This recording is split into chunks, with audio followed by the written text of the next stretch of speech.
we're all gonna fight. So it's like, how can you understand your own process so you know each other's fight language so you can come together quicker? Some people just don't have the tools, and then that's how like relationships get destroyed. We know in an argument, I'm gonna need space to process. For her, she processes through verbalizing. And this happened just this last week. She got frustrated something, asked me about it. I was trying to process. I didn't respond verbally, and then she spiraled, and then I spiraled back into my pattern. And a simple, hey babe, I just need to process this before I speak, like could have potentially stopped that. I'm in the moment like, these are all the things that we're gonna talk about. And for him, if he just acknowledges at least like, hey, I need a business day to process, then he has fulfilled what I need, which is knowing that we're gonna get back to this. Beyond the perfect we discover, through our flaws we complete each other. Better than perfect we stay, through every fault we find our way. All right, welcome back to the Better Than Perfect podcast, where every week we share with you how two imperfect people helping each other grow equals one better than perfect relationship. And we actually have some guests here today. I know we don't do guests very often, but David and Alyssa. And yeah, we're going to talk about just a lot of different topics around, fight conversations and some intimacy, getting a deeper intimacy, kind of common issues that men and women face in their relationships. So yeah, welcome guys. Yeah, Thank you. Excited to be here and just share whatever we can to help other people on the journey. Yeah, that's what it's all about. Yeah. So I heard that you did that you're a Spartan racer as well. Yes. Yeah. I'm an OG that's getting back into it. Okay. I started 10 years ago when they used like the Pugu sticks or whatever, and like used to beat people at the end. Oh, yeah, wow. yeah. That's crazy. Is that the gauntlet or the? That was just like the ending of it. But now getting back into it, did the Hawaii trifecta last year. Okay. And Alyssa did it too. Her very first Spartan race. Oh, wow. That's Okay. awesome. Yeah, And we thanks, got guys. the kids involved too. So that was an awesome memory. And the trifecta, is it the length or is it doing all three of the? Doing all three in the weekend. Oh, okay. Yeah. Okay, so that's the like the 5K, the 10K, and then what's the one after the 10K? The 12K Beast. Okay, I see. Okay, yeah. Yeah, I went to the 10K one. Yeah. I guess it's a super. Yeah. And that's where I wrecked myself. I tore my bicep on the monkey bars, like where you got to ring the bell. Like I just sort of pop and I knew I was that was messed up, but I kept going. I was like, okay, I can use the other arm. And then on the sandbag carry, I just, for some stupid reason, I decided to jog down the hill. I was like, I can get down there faster. And I slipped, and there was a metal bar they had that was, roping off the thing, and it just went right into my knee. And it didn't go through the skin, but it severed my quad tendon. So I just had surgery for that. So yeah, so that was my first Spartan experience. It might be my last. I don't know. We'll see. Sounds like a did look gladiator fun. experience. Yeah. While I was watching, I was like, I think I would do this again with him. But then when they called me and they were like, we have your husband here, I was like, oh, guess we're not going to be doing one anytime soon. Yeah. Maybe it would help if you slow down the pace for him. Well, see, that's what I was like. If he does it again, I think I'd be good because I'm not a runner, but I want to do the obstacles. So he'd have to like go slow. So we'll see if he does it again. We'll see. But that's cool that your kids did it too, because I saw the little kid like set up. I was like, I kind of want to do the kids one. Like maybe I'll like passes like I'm 12, like get a little bit easier than some of them. But yeah, that was the best part, I feel like, for me, was getting to see the kids and encouraging them through the process and just like the family bonding that came to watch the little ones. So I would do it again if my kids were interested in doing it again, but otherwise, I don't know. It was like a lot. Yeah, it's torture. If you're like into like, finding a peak experience to torture yourself and like prove to yourself that, you can do hard things. Mm-hmm. Yeah. It's totally something that you should do. But, Yeah.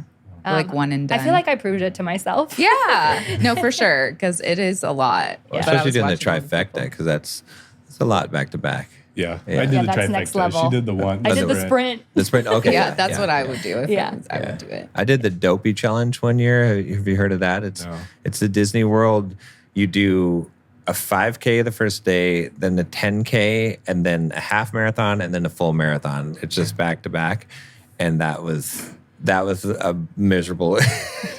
The sleep deprivation alone was the most miserable part of it. But yeah, and being able to like build that pain, and I think about relationships too, right? It's like, how can we kind of expand the container, right? Which we're gonna break it at some point, and then with that you get to rebuild it, and it just like that's how you build a beautiful relationship over time. Yeah.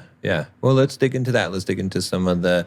I know we're going to talk about some of the fight language or the. I forget how you phrased it, but yeah. Yeah. To kind of share about us, like we signed up for marriage being on the opposite side of the polarities when it comes to like how we emotionally process things.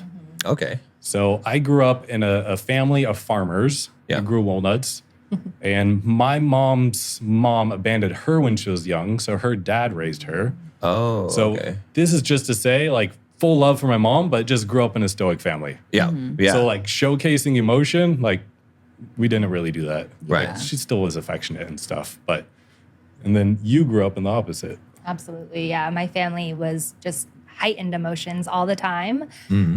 So very, very emotional, and we would come across, I feel like, as just like always hashing it out in the moment. So to not hash it out in the moment was like, what are we doing here? Like, hello, Yeah, I'm ready to fight with you. Yeah. What do you mean we're going to be, taking our time to process through or, take space and then come into this rationally? Like, that's absolutely not. You're abandoning me. Yeah. I mean, it went as deep as like, why would you leave me here in the fight, So that was difficult. Yeah. And I'm here like, fight? Like, I'm going back in my shell. Yeah. Like, I got to process before I even have ideas of like what to say back. And I don't even know what feelings I'm have yet. Yeah. So you could see this like coming, and we're like pushing each other the opposite ways. Yeah, we had the opposite, I think, because mine is more confrontational, and hers is more, shy away. And I think, your family It's growing up didn't show emotion. Growing up, they didn't really say "I love you," right? A lot of silent treatment, no talk about emotional stuff really. But so that's interesting because like we've dealt with the same things for sure, and it's interesting how growing up, that is instilled in us and how hard it is to break out of that, even when you're an adult and you can recognize it. But, we talk a lot about that if your partner, like the person you choose to love, can't like help you kind of work through those things, like who can? Like you, but if you have somebody there to support you, then that makes it even better. And you have somebody to like do it for, because sometimes we don't even want to do it for ourselves. We need somebody to do it for. So I love that. That's beautifully said. Thank you. Yeah, and that's part of marriage, right? Or like deep relationship. Oh yeah. Like you're there to grow together. Yeah. And just like you said, sometimes you're like, yes, it's on you to get there. And then other times like there's that opportunity for them to pull you out or pull you up, call you up. Yeah. And that is the beautiful thing with relationship. But it ain't always easy. Yeah. I think of it a lot of times as kind of like if lifting weights, it's like if you just lift your arm but there's no resistance, then you're not doing much. You can get some strength out of that, but when you got something pushing it, you got a weight, you got something heavy, something to resist against you, and that's what in the relationship we grow because we have the resistance. We have to deal with another person that, and we can't just it's not lightweight anymore. Yeah. You're responsible for more than yourself. Yeah. And like then that commitment, like that creates tension, and then it's about how do you strengthen that together. And we know we had a blow up just in the last week over like silly nonsense. Yeah. But it just revealed, oh wow, like there's opportunity because we've started the inward journeys. Like I definitely been on the inward journey. I wrote a book about it. But understanding the patterns, which we just call the fight language, like how you process, because we're all gonna fight. Right. We're like two beings with different ideas, so we're all going to fight. So it's like, how can you understand your own process so you know each other's fight language so you can come together quicker than keeping it going? Or some people just don't have the tools, and then that's how like relationships get destroyed. Yeah. Okay, now I'm curious. What is give me more on the fight language. What is the language of it? Yeah. Yeah. So this is where we have the love language. Okay. And Right. we haven't categorized all the fight language. Sure. We Okay. kind of know our patterns that we shared. So it's just, we know in an argument that I'm going to need space to process. And for her, she processes through verbalizing. Right. Okay. So there's times, and this happened just this last week, where I was trying to process. She got frustrated, something, asked me about it. I was trying to process. I didn't respond verbally, and then she spiraled. And then I spiraled back into my pattern. And a simple, hey, babe, I just need to process this before I speak, like could have potentially stopped that. Yeah. Yeah. Like setting a time to it, right? Because for me, I'm in the moment, like spitting off. Like I like, these are all the things that we're going to talk about, right? And it's just really speedy. And for him, if he just acknowledges at least like, hey, I need 5 minutes. I need 10 minutes. You know, I need a business day to process whatever it is that is needed. Right. Then he has fulfilled what I need, which is knowing that we're going to get back to this. Right. So it's like finding tools like that to find a middle ground so that there is some type of just acknowledgement on both ends of the party that we're going to, you know, get back to whatever it is that we need to get back to. That makes sense. Yeah. I can see a similar pattern in kind of what we've talked about sometimes about like validating emotions first, because there was one instance which I've made so many YouTube videos about where we went to this winery and we were waiting for the server to come to do a wine tasting, and I'm looking because I'm watching out and I'm with Nicole and I kiss her, but I'm looking at the counter, and then I didn't even realize what happened, and she's upset, and I'm like, what's going on? What's wrong? She's like, I just want to leave. And so we get to the car, and she's like, you don't love me. I'm like, what's going on? She's like, you weren't looking at me when you were kissing me. And I'm like, what? This is ridiculous. I'm fine. I'm like, what are you? This is crazy. Like, how could you treat me like this? Like have that little confidence in me. I'm trying to look for the person, and like everything is making logical sense to me, and it's like it hurts my feelings. But the one thing that would have resolved the issue was because she just needed to know that I understood how she felt. That it just hurt her. Whether it was ridiculous or not, it doesn't matter. Just this is how it felt, and it hurt my feelings. And if I would have just said, I didn't mean to hurt your feelings, the whole thing would have been completely resolved, and we wouldn't have to have a 4-hour discussion in the car and not do the wine tasting. But that's the thing that I think we had to learn is like that. That's the if her feelings are hurt, I need to acknowledge that immediately before I start going into something else. Yeah, So. I feel like too with like having a fight or an argument, it's a lot of layers, right? Like what you guys have established is so good because you can kind of like start it out in a less hostile way, which is good because then you can kind of set the foundation. But I'm wondering what you guys think, because when John just brought that up too, I know something that we've struggled sometimes in our arguments or fights is that someone comes with the hurt, and we've learned to kind of validate that first. But then the other person gets hurt, and then they're trying to overpower with their hurt, but then that person's still hurt, and then just everyone's hurt, right? Yeah.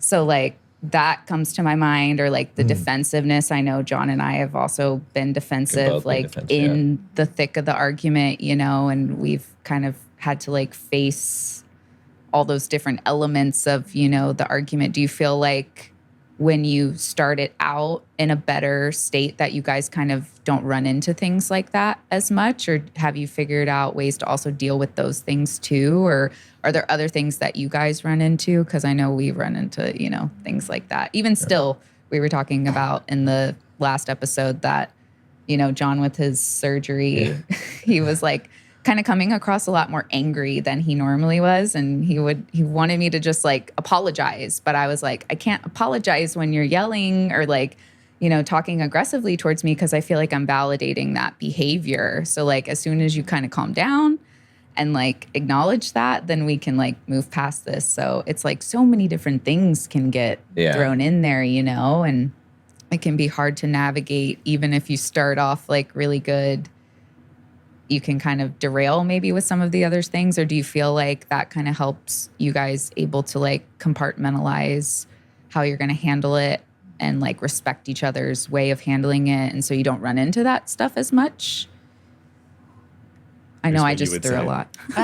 Yeah, I would say that if done correctly, you know, and we're coming into it calmly, there is going to be less friction in general, for sure. But it always is going to come down to like our like childhood core wounding, and those are like your like main, I feel like thresholds of pain that you typically go back to in every fight. And so then it's like, how do we heal that part of ourselves so that then these things don't come up, or they don't come up as often? Or how do we get to the core of these pieces of ourselves and make a lot more space for each other, you know, realizing that, ooh, we're hitting this core wound, you know, that's no good. You know, we got to have a lot more grace for each other, because those things usually don't go away, even though you keep healing them. It's cyclical, you know,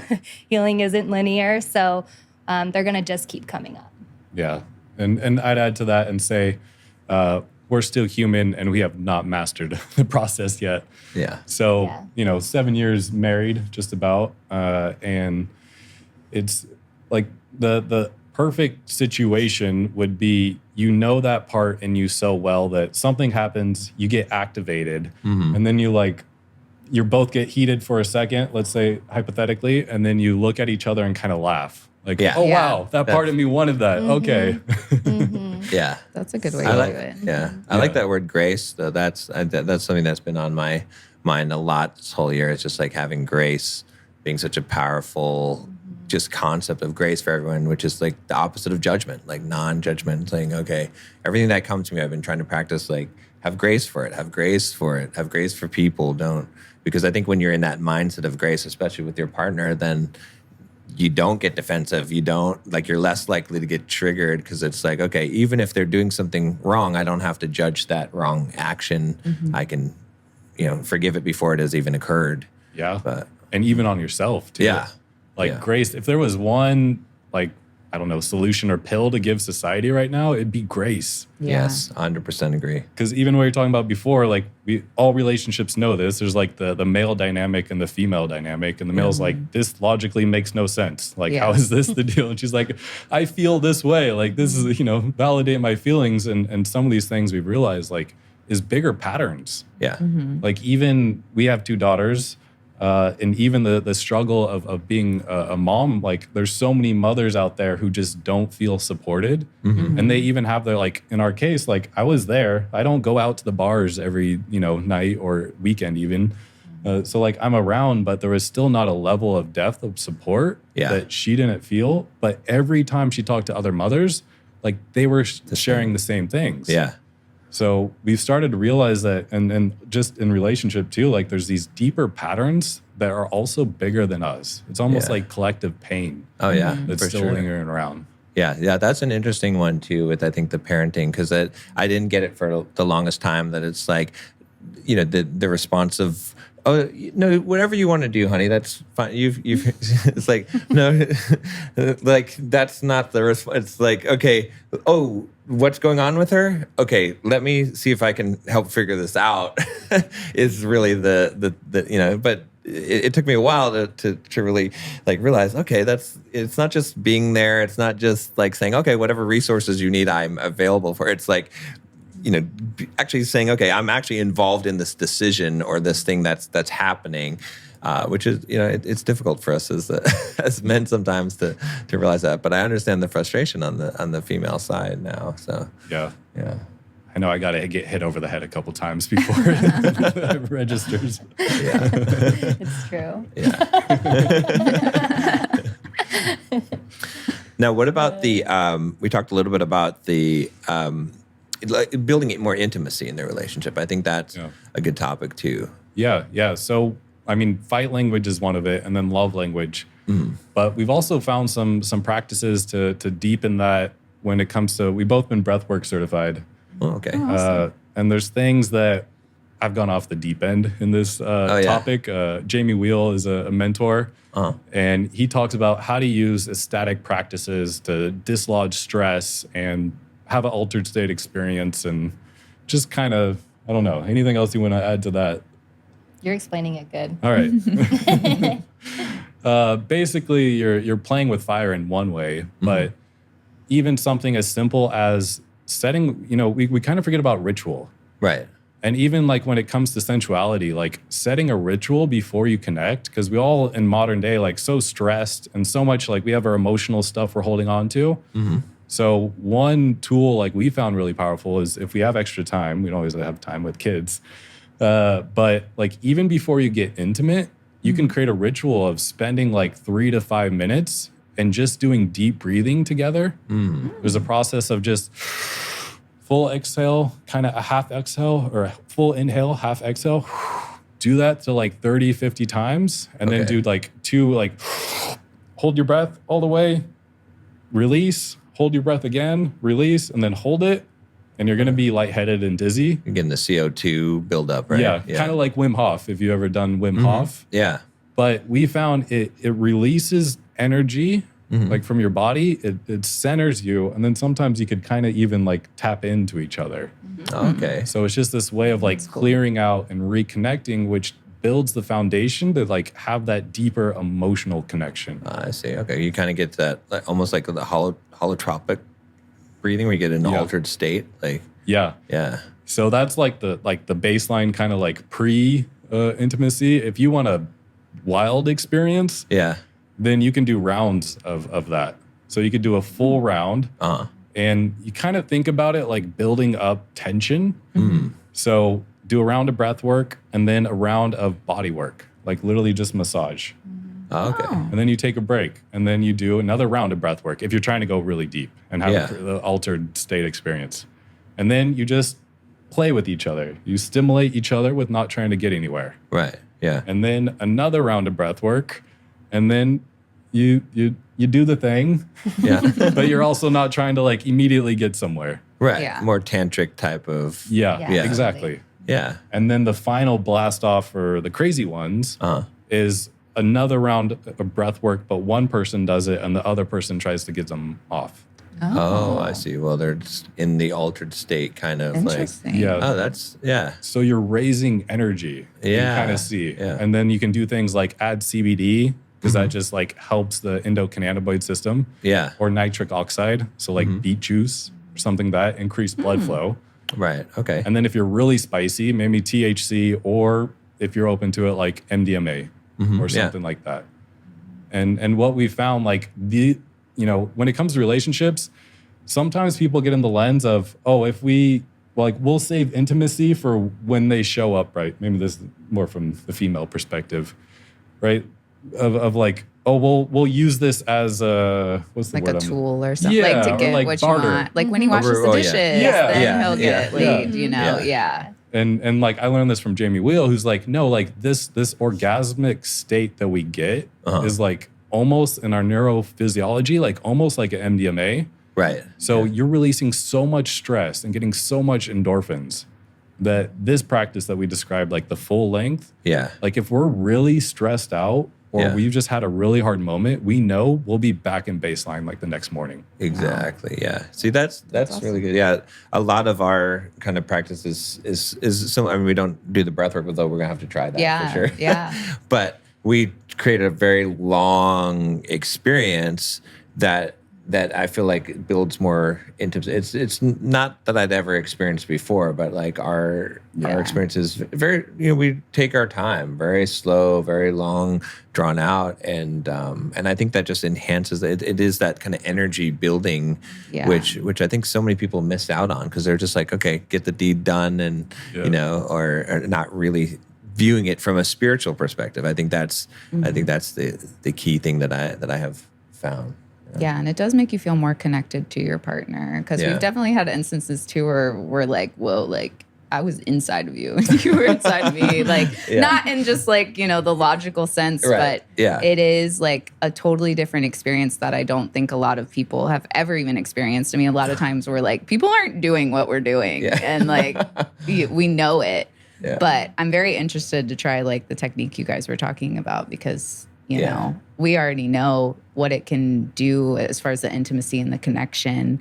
So, you know, trying a different way of doing that is very exciting. And it does like connect you to your partner in a way that does deepen your relationship that I don't think people really realize, because I don't think I think they think that like the sex that they're having is how everyone's having it. And a lot of people are having it that way, because I know before I met John, it was not the level that it was. It wasn't this connection that we have. And so I think people also too think that this is just as good as it gets. But if they try something like you guys are talking about, I think they can connect with their partner and transform their relationship to a level that they didn't even know was possible in so many ways. Yeah.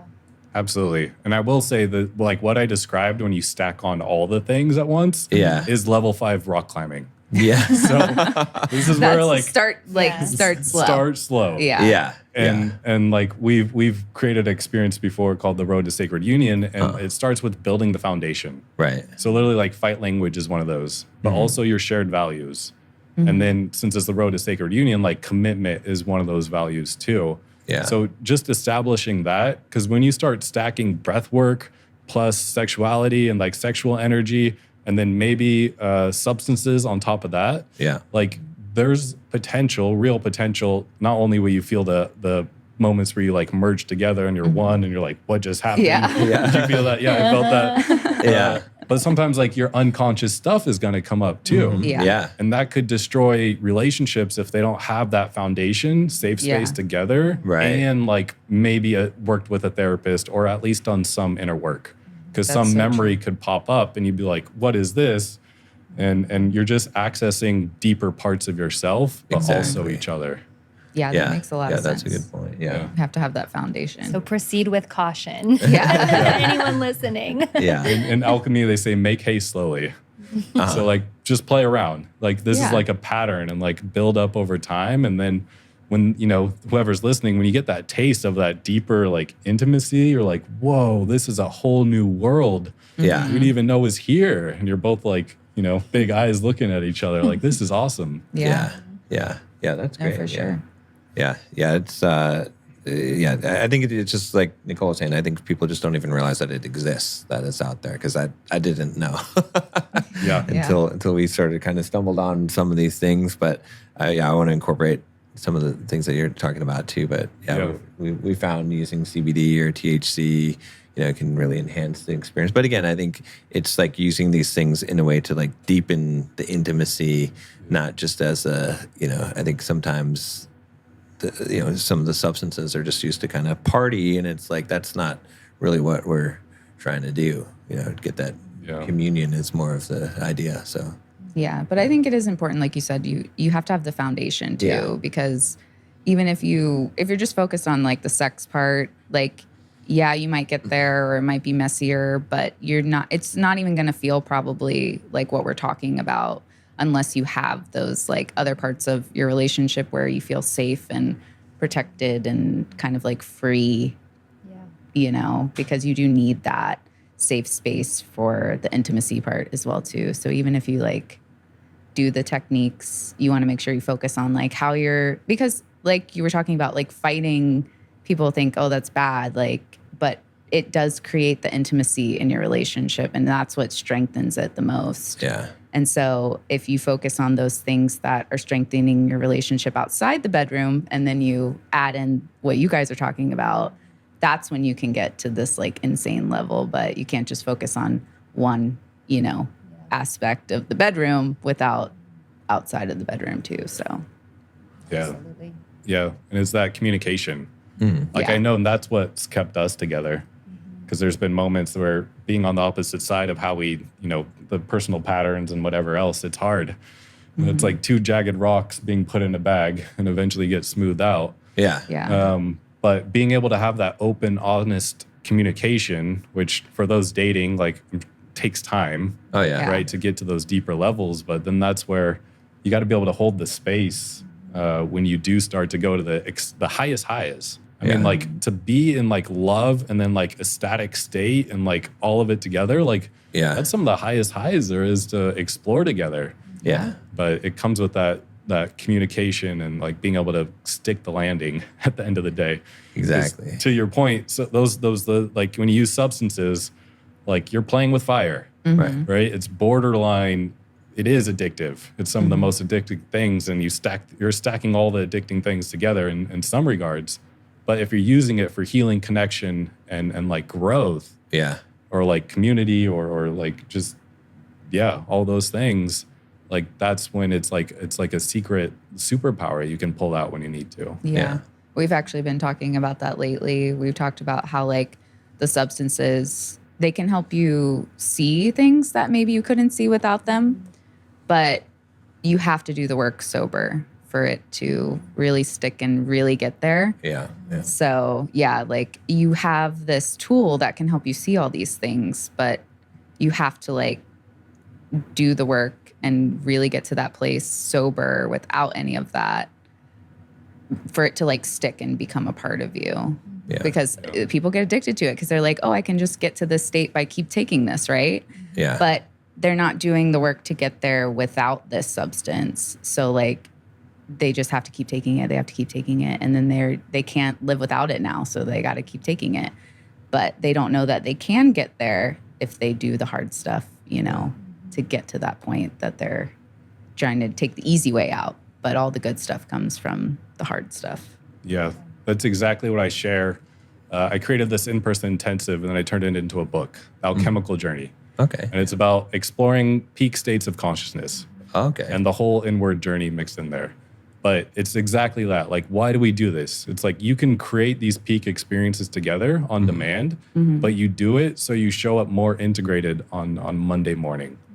So another metaphor I like to use is back in the medieval days, they had this like metal box. Okay, yeah. And they would carry like a tinder from a fire, like a little ember. Oh, yeah. And they would always feed it, right?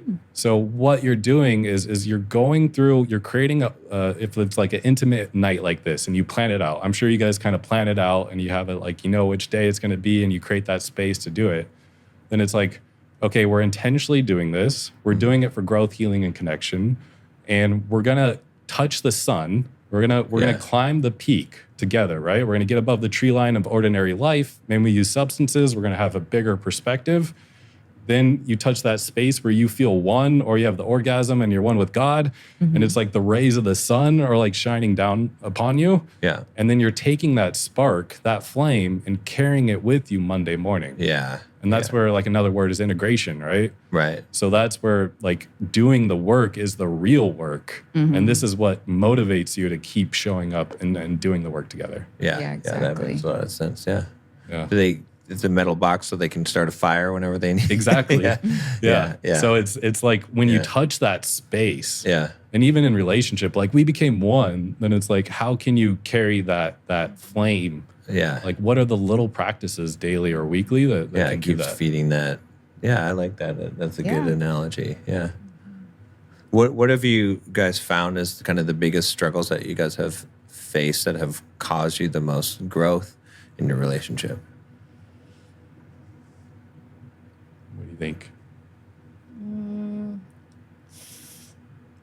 I don't know. That's a hard one. I think that one of the things that probably was my biggest struggle just personally was becoming a mom, which I think a lot of women can relate to because you go through this identity crisis. And then I was a really young mom.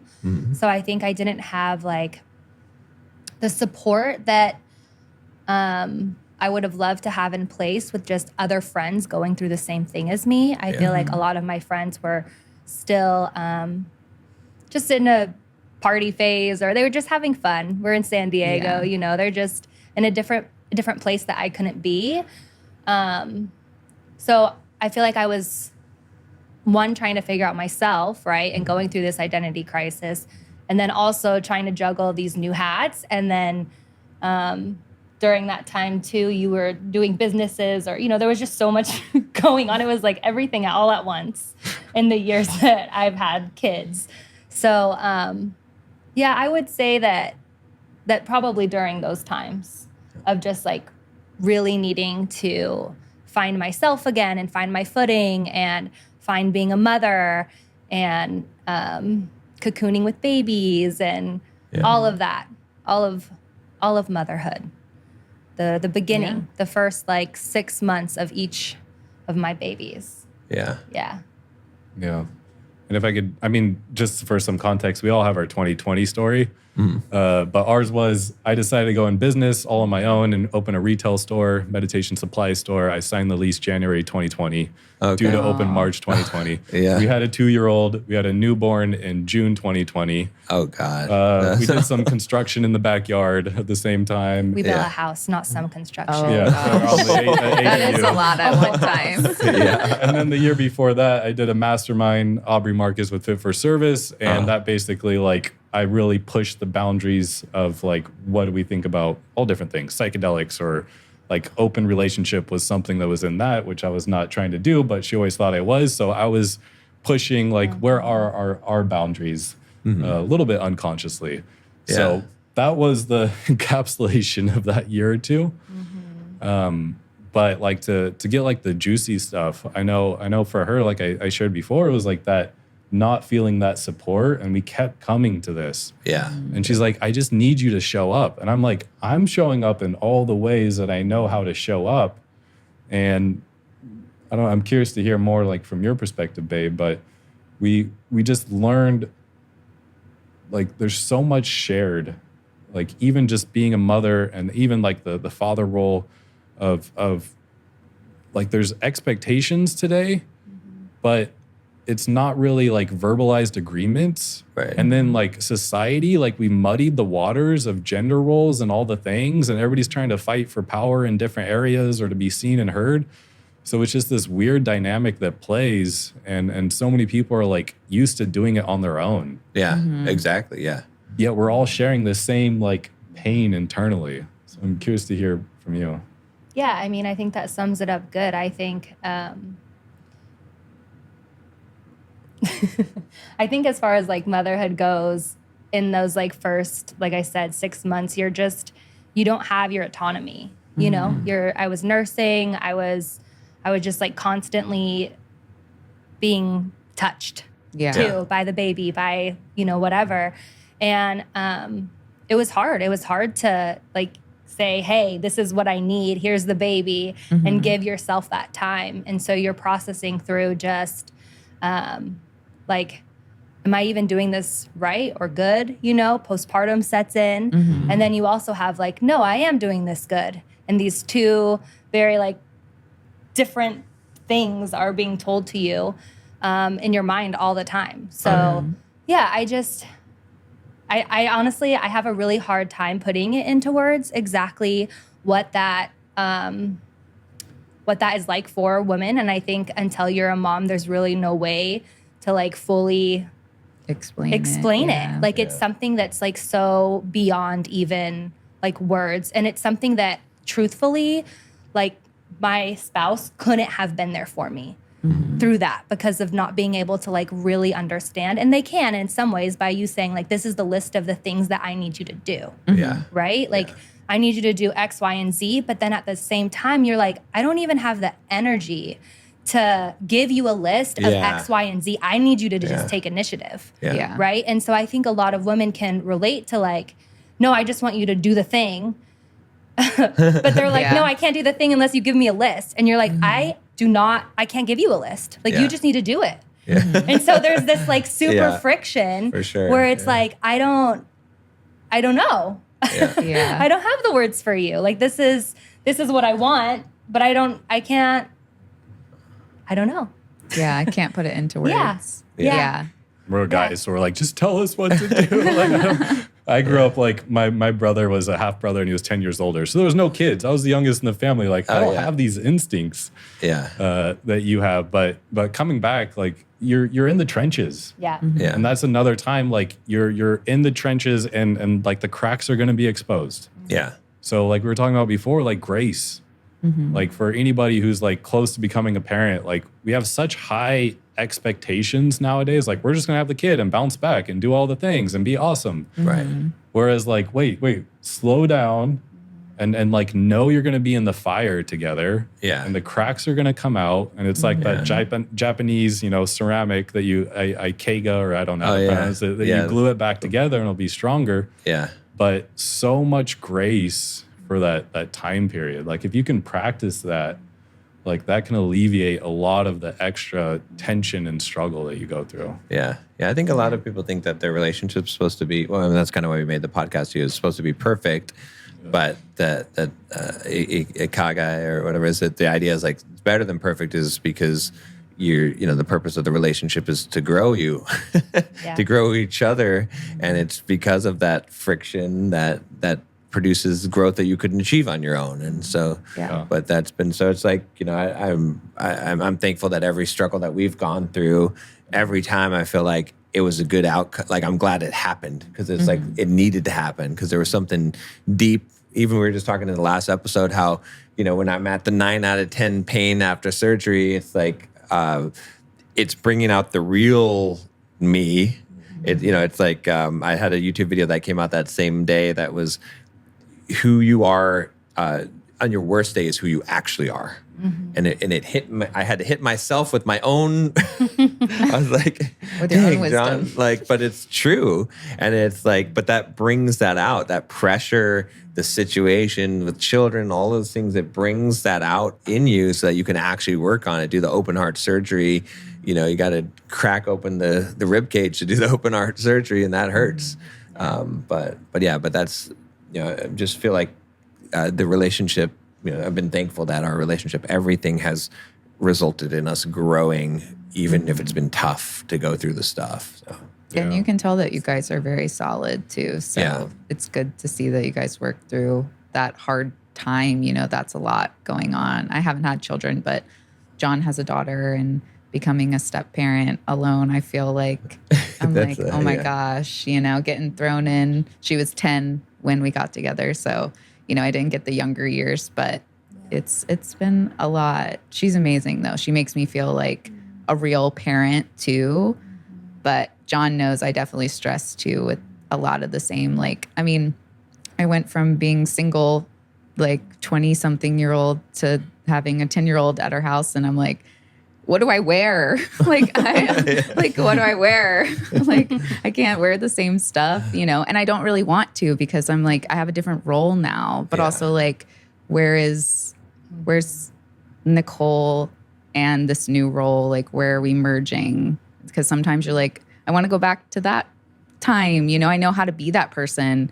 Now I have to figure out how to be this person. And so, I'm sure it's even more when you have them so small. And then, like you said, with like the postpartum and like, there's just so many different things. And then, we've been talking recently about some of the things we learned about like men being singular focused and women being diffuse focused. And I think that's also too, where you're like, you should just know. And then the guy's like, I don't know. Like, and you guys are both being genuine. Yeah. Yeah. Like our brains just work differently. And so that also causes the clash because like they don't know and we don't know how to explain it to them because we're speaking a language that they don't even understand because they can only think about this one thing. And that's why they're like, tell me the one thing and I'll do that one thing. But you're like, I can think of 10 things at one time. Like, why can't you think of 10 things at one time? You know what I mean? So it's a lot to it, but you can tell that you guys have like really committed to like working on, the things that you guys are going through and growing through them. And, I think that's the best that we can do as couples, focus on our individual healing and healing together and, what that can really bring to a relationship. And then you get to experience a relationship that like people have never even imagined in real life. Thank you for that reflection. And you brought up some great points too of like, if you're in committed relationship over time, like you're going to both evolve. Yeah. And that means identities, parts of you are going to die off. And like, just like you shared and Alyssa too, that was a big part too, because she outgrew her friend group. Yeah. And it's like, who am I? Like, and she was in between, for a little bit of like mom friends and like the old friends and wanting to go back, just like you shared. So it's that, the beautiful thing with relationship is like you can hold space for each other. Yeah. And then also too, it's hard, especially if you're both committed to growth. And then maybe like, you know, somebody's in one phase and the other one's like in a hard growth phase. And the other one's like, I'm trying to chill right now. And then it creates that gap in the relationship. Yeah. That's also another hard spot to navigate.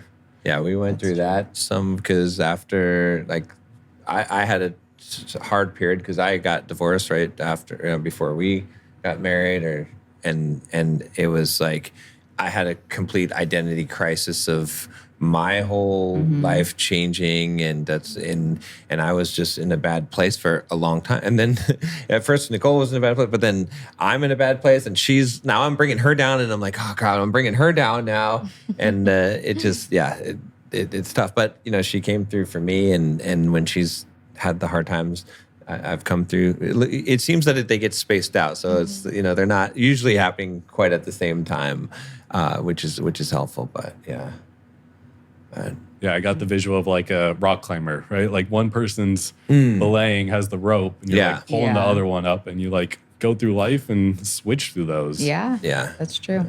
And it's not always easy. So like, again, grace, grace during that period, and knowing like, as long as you're both committed, like you'll get there. Yeah, exactly. Now, what is your guys' experience with, we talked about a little bit about the roles before, but like the masculine role versus the feminine role, how have you kind of, because you talked about how society today is kind of everyone wants to do everything, and we found a huge benefit in having that role very clearly defined in our relationship. And but what is your take on that? Yeah, I'll start with one tool that we're starting to practice more is we all have these expectations, but verbalizing agreements or even commitments. And then being able to verbalize like renegotiating a commitment. Yeah. But we're more of the viewpoint of like David Data. I don't know if you've gone into his work. Yeah, we just reviewed the Way of the Superior Man on the podcast. Yes. Yeah. So like being polarized exactly in your essence, but also like I was part of a men's group that we started, and it was called Divine Masculine Embodied. Ah, okay. So like evolving together, where like to me the divine masculine is grounded in its masculinity, right? But then also to open up and create balance with the femininity, right? So like being able to express emotions or cry in front of other guys. So for us, I'd say like being able to keep that polarity, and we have some things like I'm in charge of the backyard. And she's in charge of some things in the home. Yeah. But then it's also 2025. So there's a lot of like role dynamics that it's just kind of, I think, unique to like, what are your strengths and weaknesses? I'm curious to hear what you would say. Yeah, I agree with that. I mean, you know, I feel like most nights I probably make dinner, you know, and do the laundry and do a lot of the like house things, and Except Tuesdays. The girls do have gymnastics, so David does do it that night, which is awesome because we get home later. So yeah, so there's I feel like pretty traditional roles happening with, you know, some areas where it's like I really can't do this because we're over here doing this commitment, so can you help me here? Yeah. You know, his thing is that he takes out the trash, but sometimes it's filled up and I don't really feel like asking or waiting, and I'm tired of looking at it, so I take it out. Yeah. But one fun thing that just happened recently is we got ChatGPT, and we did the Chinese horoscope. Now you could do this with any horoscope. Oh, okay, yeah. But it was actually pretty accurate of like our unique strengths and just kind of like more of like essence or like energy coming out. Yeah. And then the weaknesses, and then like how to do that in relation. Yeah. Yeah, it's actually a really fun rabbit hole. You guys should definitely put it in. We'll have to do that. Find out what your guys's are, and then just ask it a few questions, right? Like, what are we what is our strengths and compatibility?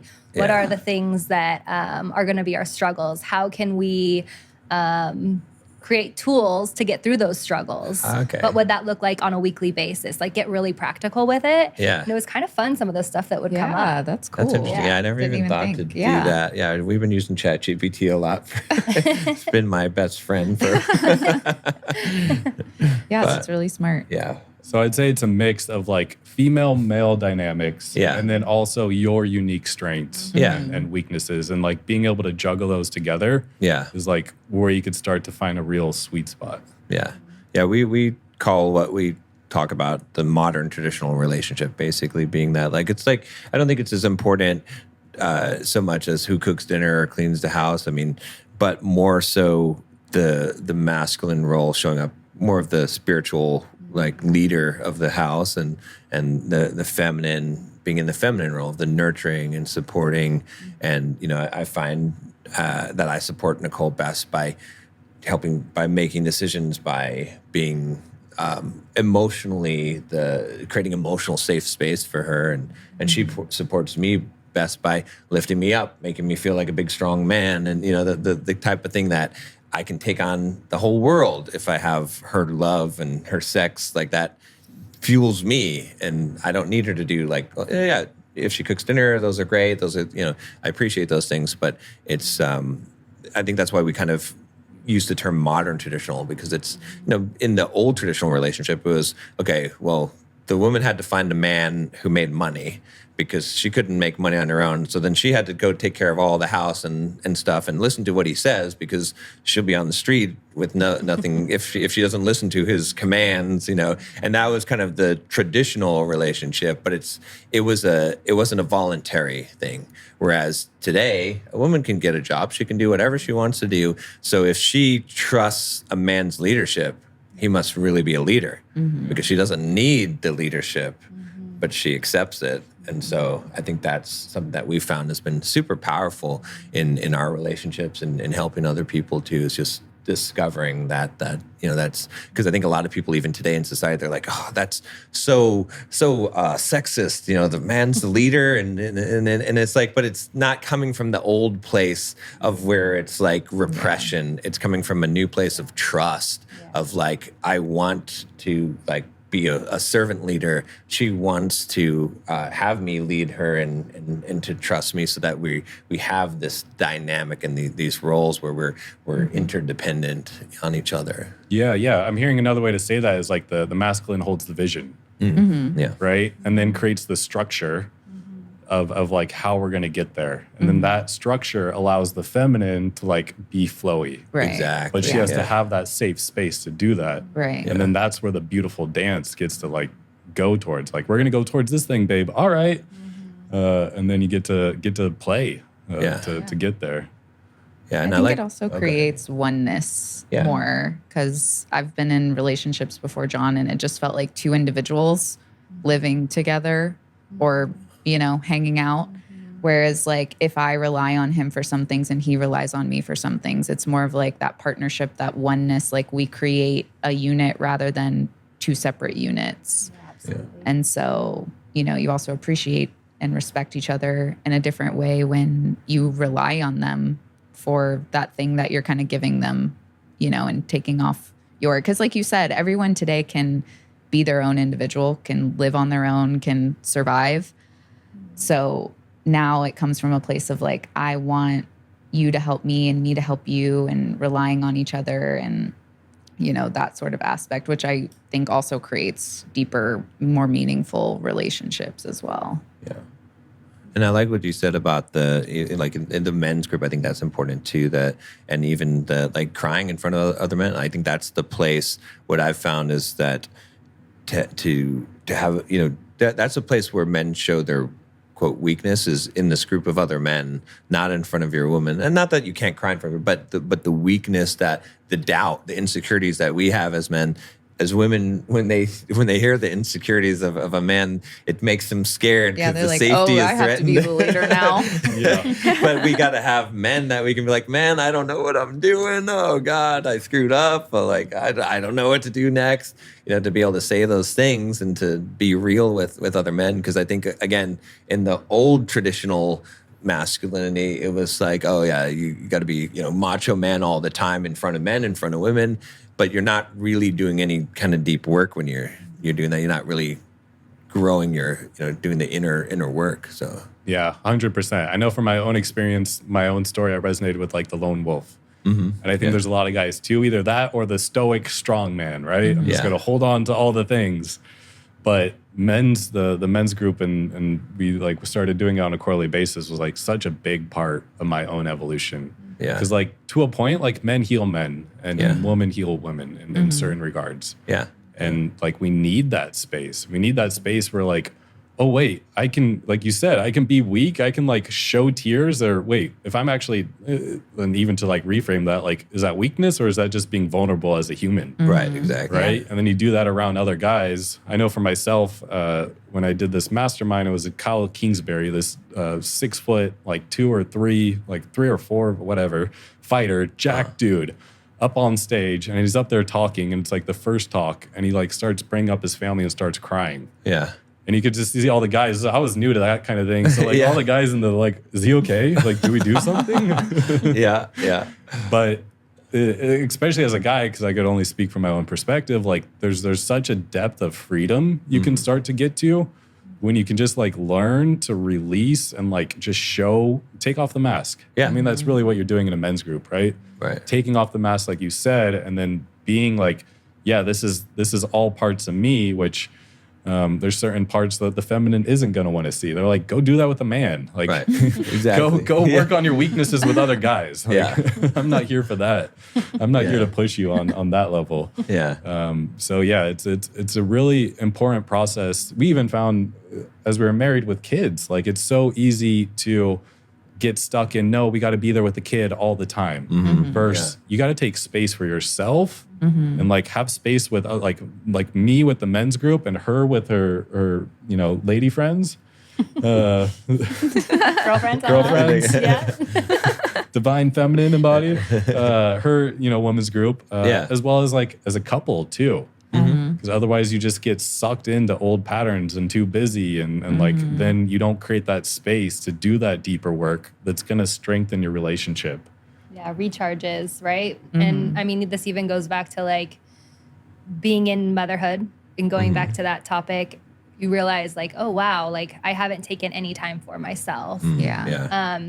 And I think that he was probably evolving at that time too by just going and doing things. And so right then resentment grows and the way to resolve that is, oh yeah, I can go too. Yeah. Why did I feel like I couldn't go? Yeah. Which you don't know. You just, in the moment, you're like not thinking like that. So having the push and then having the support that was like, yeah, go do those things with your girlfriends. Or, oh, let's all go together was like, oh yeah, now I feel like me again. And I can go back to like this thing. And actually, I don't resent it. I love doing these things. I was just tired. Yeah. I needed to sleep. I needed a massage. I needed to look at the water. I feel all You're better. like, I'm good now. Yeah, I'm totally fine. Which book was it where I think it was in the Queen's Code and then also in the Surrendered Wife? I think both of them talked about the idea of women not taking They need to take their youth, like our because men will time. do it. Right. Yeah, But, I think it was the Queen's Code because I was going to mention that too. Men don't think twice. They're like, if I go get a massage, I know I'm going to show up better for everyone in my life. So they do it. But as women, we're like, I want a massage. It was like, but I got to pick the kids up from school. And then who's going to make dinner? And then like this, we think in that way. And so we end up pushing off the things for ourselves. And then like you said, the resentment, you're like, I haven't done anything in like 5 months. And he, went and played golf or whatever, know.